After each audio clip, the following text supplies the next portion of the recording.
This is a Fox 13 News special report.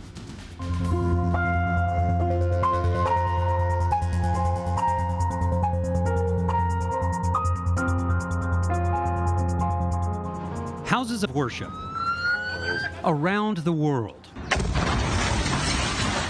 Places dedicated to peace and comfort attacked. I won't go to church because I'm very scared to go. In New Zealand, a white nationalist from Australia kills 50 Muslim worshippers, calling them invaders. In Sri Lanka, suicide bombers detonate their devices in Christian churches and hotels, killing hundreds on Easter Sunday. In the U.S., Pittsburgh on October 27th, the shooter kills 11 attending services at Tree of Life Synagogue. In April, a shooter kills 1 and wounds 3 at Chabad of Poway near San Diego. The world isn't supposed to be like this. It's supposed to be peaceful and quiet and not with like wars and bad stuff. The attackers separate, but their motivations are linked in the darkest corners of the web. Just shooting like crazy, just spraying. We didn't hear him screaming or saying anything. He was just focused to kill. The Poway shooting exactly 6 months after the Pittsburgh shooting. The Sri Lankan church bombings said to be reaction to the New Zealand mosque attacks. The shooters in New Zealand, Pittsburgh, and Poway all spout the same language of white supremacism. So what do we do? It is not making me angry, it is making me more and more sad. Is the determination to change temporary? We will be united by love. We will not be divided by hate. We will not be broken. This is not going to break us. But is there evidence love spreads online? Because hate certainly does. We were not a target because we are a safe harbour for those who hate. We were not chosen for this act of violence because we condone racism. We were chosen for the very fact that we are none of these things. Thank you for joining us for this Fox 13 special report, Targeting Faith. I'm Max Roth. I'm so glad you're with us, and we're joined today by 4 faith leaders in the Utah community. First, we have Father Dominic Briese from the Utah Catholic Diocese and also from Juan Diego Catholic High School. We have Reverend Monica Dobbins from First Unitarian Church in Salt Lake City. Imam Shuaib Din, who is with the Utah Islamic Center in Sandy, and Rabbi Benny Zippel of Chabad, Lubavitch. I know that we've taken you all out of your busy schedules to join us in this conversation. We're glad and honored to have all of you here. Let's start by talking about what the people in our communities are feeling, how they're feeling about each other. And I want to show you some statistics in order to really get a good look at this. If you look at this from the American Muslim poll, what you'll see is that this actually just came out today, the poll for 2019. This is how people feel towards Muslims in America. And you can see that the greatest friends in America to the Muslims are actually the Jews in terms of the different communities of faith. Jewish people, 53% have a favorable opinion compared to 13% unfavorable, many with no opinion. And then as you go down the list, you see the different levels of favorable, unfavorable, and with white evangelicals having the least favorable opinions of American Muslims. And another thing that they found as we look into this poll, and specifically Imam Shuaib, I want to address this to you because we're talking about how people envision Muslims in America. What they found was that Jewish people tended to be more likely to know a Muslim than members of other communities, and people who knew somebody in a community were more likely to have a favorable view. How do you react to that? Yes, statistics have shown that the best way of debunking myths about Islam and eradicating Islamophobia is one-on-one relationship with a Muslim. Knowing a Muslim, having a Muslim friend. And Rabbi Benny, you had, I saw you nod as I was saying that Jews tend to have the most favorable opinion of Muslims in America. Do you see that happening? Do you see that there's more of almost more contact between the two faiths maybe than among others? Well, absolutely. I do actually, and actually specifically personally between myself and Imam Shuaib, we worked on the Olympics together, like I said, 17 years ago. yeah, I think that Jews in America are very favorable towards Muslims. And in general, I think it's something that we have to realize that as faith leaders and faith representatives, we have to overcome boundaries and separations and look at every individual from his or her godly perspective. And Father, I know that you came from the high school classroom before you came here, and you talked with students about some of these issues. What did they talk to you about fear of the other and how they feel about what's going on? I think one of the things that we do really well at Juan Diego is that we try to build a community where the individuals interact with one another quite a lot during the day. And what they most want is to connect with other people and discover where they came from, what their faith is, what their family's like. They love spending time with each other, and I think that knocks down a lot of barriers and this fear that we are so, tense about. How do we respond to this fear? And Reverend Monica, I wonder if you see people in your congregation, are they feeling afraid when they see these things? And if so, afraid of what? And if not, why? I think that Unitarian Universalists typically draw inspiration from a lot of different sources, from biblical, from Jewish, from Muslim sources, as well as many of the world's traditions. And so we may be a little more familiar with these traditions than other faith traditions, especially with Christians.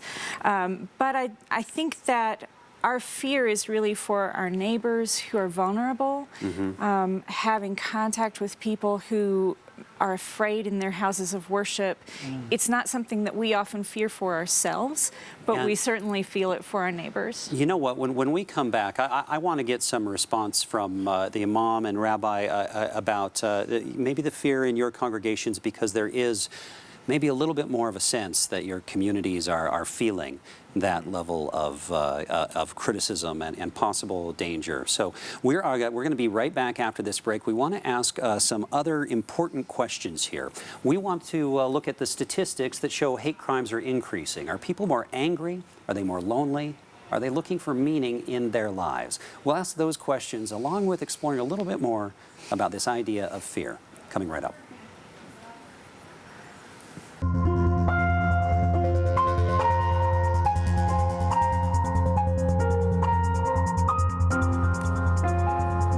Welcome back to our special report on targeting faith. We want to take a look at some statistics. In recent years, there has been a significant rise in the number of hate crimes in America. That's true according to the FBI, and also the Anti-Defamation League keeps track specifically of anti-Semitic incidents in the U.S. over the last decade. And you can see 2017 and 2018, a sharp increase over the previous 8 years. Well, we're back with our special report, Targeting Faith, from Fox 13. I'm Max Roth, and joined by our panel here. When we left, we were talking about how much fear people are feeling.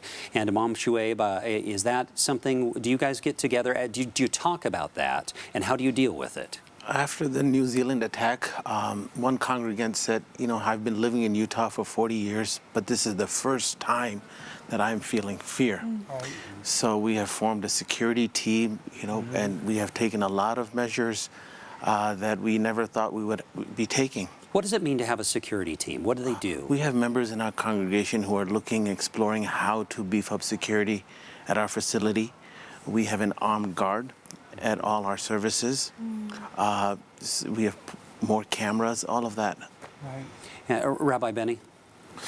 So, about security, are you talking? About security and about the fear that might be felt because it was a Chabad in Poway in California that was attacked. And did you talk with your congregation about that? I talked to my congregation. I talked to my dear friend and colleague, Rabbi Goldstein, who actually was on the White House lawn this morning giving the prayer for the National Day of Prayer. And I think, Max, I feel very strongly that one of the reasons why people keep on getting more and more and more fearful is because as a society, we tend to get more and more and more ungodly. Yes. We tend to become disconnected from God. We do incredible growth and sophistication in our education, in our technology, and so on and so forth, which brings about an enhanced ego. And in my line of thought, ego is the initials of the word easing God out. So people believe very strongly that we don't need God. God is for the people who are losers. We are a successful society. We don't need God amongst ourselves. But the moment we let go of God, everything falls apart. We become fearful because we are detached, we are lost, we don't have a grounding to hold on to. And one of the things, I work a lot with troubled teens here in Utah on a daily basis. I was talking to the kids, I said, how many incidents are there reported from 1945 at the liberation of the concentration camps of Jews storming into communities and killing people? Literally none. Why? Because they had a moral compass. And if you have a moral compass, whether you agree ideologically or not with someone, you don't take the law into your own hands because you have a moral compass. In this day and age, today's society, by and large, is lacking a moral compass. And Father Dominic, I heard you really vocally agreeing with Rabbi Benny. What was resonating with you? Well, the thing that I think human beings desire most is to transcend, is to go above. They dream, they want something more than just the material world. Right. We're doing very well materially, but that's slowing us down from focusing on the transcendent. We're praying less. We're studying the scriptures less. Right. We're not becoming contemplatives. And I bet we face that all the time in our spheres of influence of trying to encourage people to look beyond themselves, to find a power that's beyond themselves so that they don't fear, they don't have fear, and they don't feel isolated. Reverend Monica, I wonder, is this resonating with you, and do you have any concerns about the identification that people have when they're attacking across faith groups, from one to another? I think that, what I'm picking up from my colleagues here is how different faith communities approach the question of fear. Is it reasonable to be afraid in your faith community, in your house of worship? And I work with, as part of my role as one of the ministers at First Unitarian Church, it's my job to work with our hospitality and greeter team. And so what I remind them, even though we're not strictly a Bible-based faith, is that the most commonly repeated phrase in the Bible is, "Be not afraid." So our highest value ought not to be suspicion. Our highest values across faith communities are generosity and hospitality. So we need to be aware of what's happening in the community. We need to be aware that there are threats and there are reasons to be afraid, but we need not to be ruled by those fears. We need to always try to lean into our values. Coming up, I'm going to challenge you all on this a little bit, what we've been talking about, looking at faith as a solution, which you have been talking about, but can it also be a part of the problem? And if so, how, and how do we fight that? So we're going to be asking these serious questions coming up right after the break, Targeting Faith on Fox 13.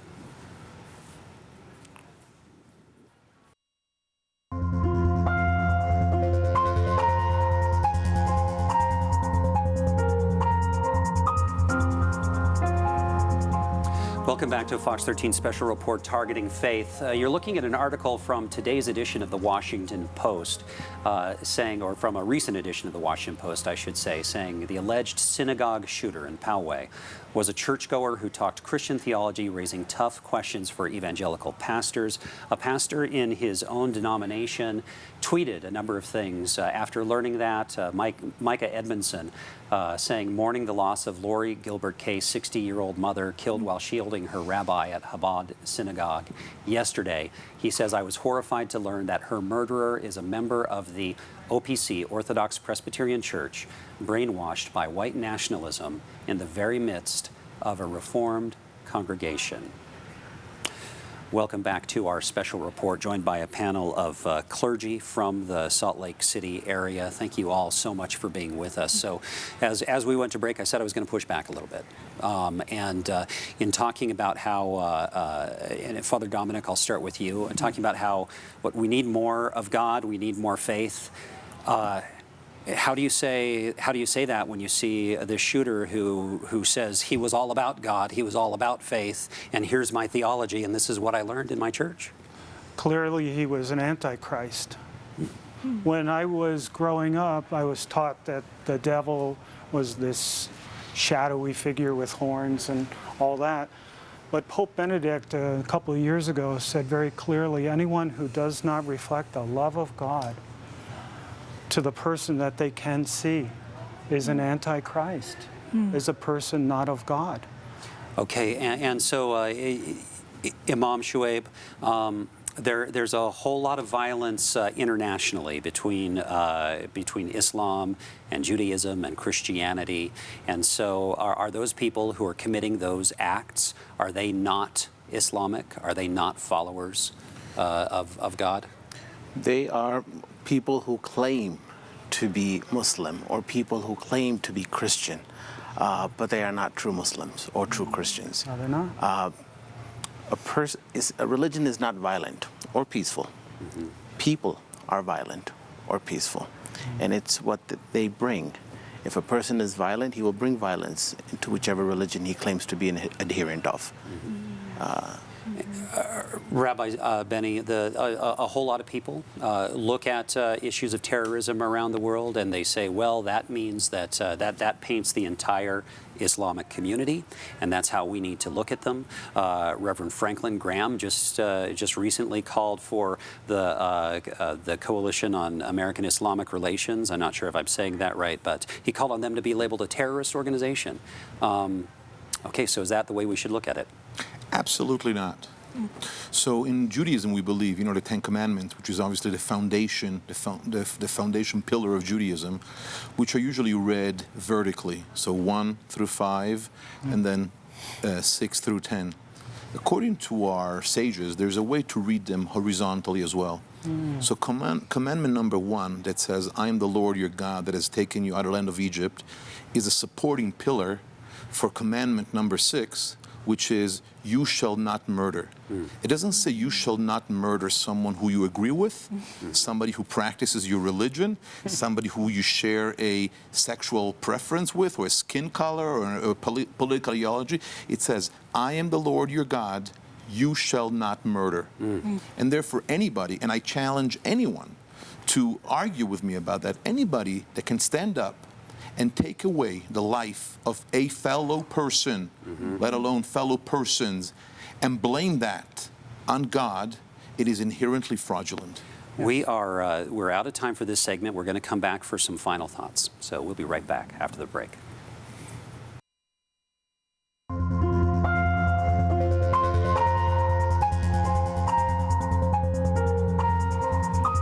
I've learned a lot, including the fact that a half an hour is not enough time to talk with this wonderful group of people. I want to get some final thoughts in our last segment here, starting with Reverend Monica Dobbins from First Unitarian Church in Salt Lake. Yeah. So my final thought for this group is that Unitarian Universalists believe that religious diversity makes us all stronger, makes all of us have stronger faith, makes our communities stronger, and it makes our democracy stronger. So as Americans, I think that we have a responsibility to support one another, to protect one another, and learn from one another. I'll go to Father Dominic. I would like to start with St. Paul's words that we are one body, and what affects you affects me. What affects me, I hope affects you. Imam Shuaib. If a mosque burns, the heart of a Christian or a Jew should weep. Yes. And if a church or a synagogue burns, then the heart of a Muslim should weep. All right, and Rabbi Benny? My mentor, Rabbi Menachem M. Schneerson, was the Rebbe of Lubavitch, pushed for decades about a moment of silence in the public school system at the beginning of each period. 60 seconds. And I just want to quote, from the youngest age, a child must be raised to begin each day by acknowledging God, the supreme being above him, who is above and beyond every human being, who is also a personal God to each individual. He is the eye that sees and ear that hears everything that a child does. We need a moment of silence in the public school system to make our children, our youth, acknowledge a higher power. Thank you all for taking some time to share with all of us on this Fox 13 special report, Targeting Faith, and thank you for joining us.